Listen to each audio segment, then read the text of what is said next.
You remember a fear so old that it has no name.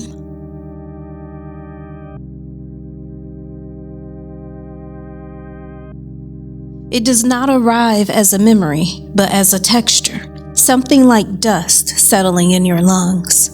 You used to run from it. You used to give it a shape, a face, a voice that whispered when the lights went out. Now it is quieter. Now it is thinner than air.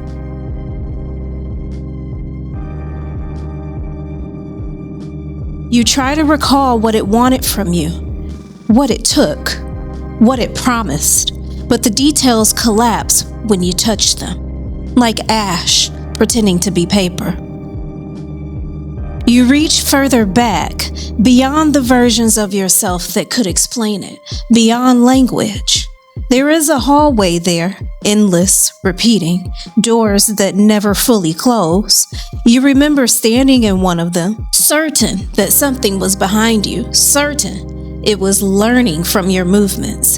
And you remember that stillness, how loud it became, how it pressed against your ears like a held breath. You remember thinking, if I turn around, it's going to be real. And so you wouldn't. You didn't. You learned how to move without looking, how to exist beside it, how to sleep with your back exposed to the dark. It grew in that silence, or maybe it thinned. It's hard to tell now.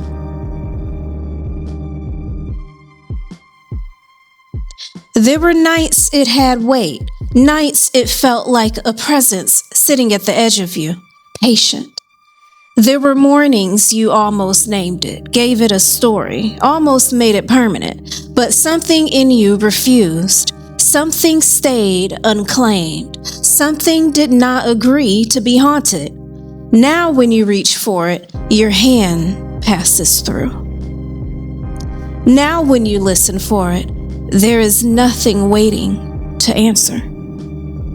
The hallway folds in on itself. The doors forget their purpose. The air loosens, and you smile.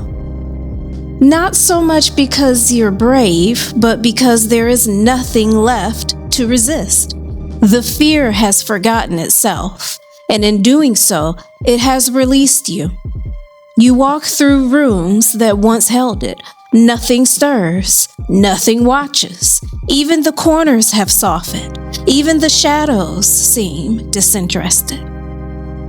You wonder if it ever even existed, or if you built it from silence, if you fed it with your own breath, if you kept it alive by naming it over and over and over again.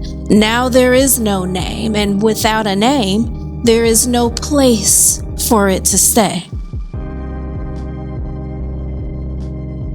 You feel the absence like an opening, wide, unclaimed. Nothing presses against you anymore. Nothing asks to be believed. And in that nothing, something begins to expand. Not light, not hope, but something larger, something that does not need to announce itself. Everything fits inside it, even the memory of fear, and so you smile again, because it does not matter anymore. It has become nothing, and nothing has made room for everything.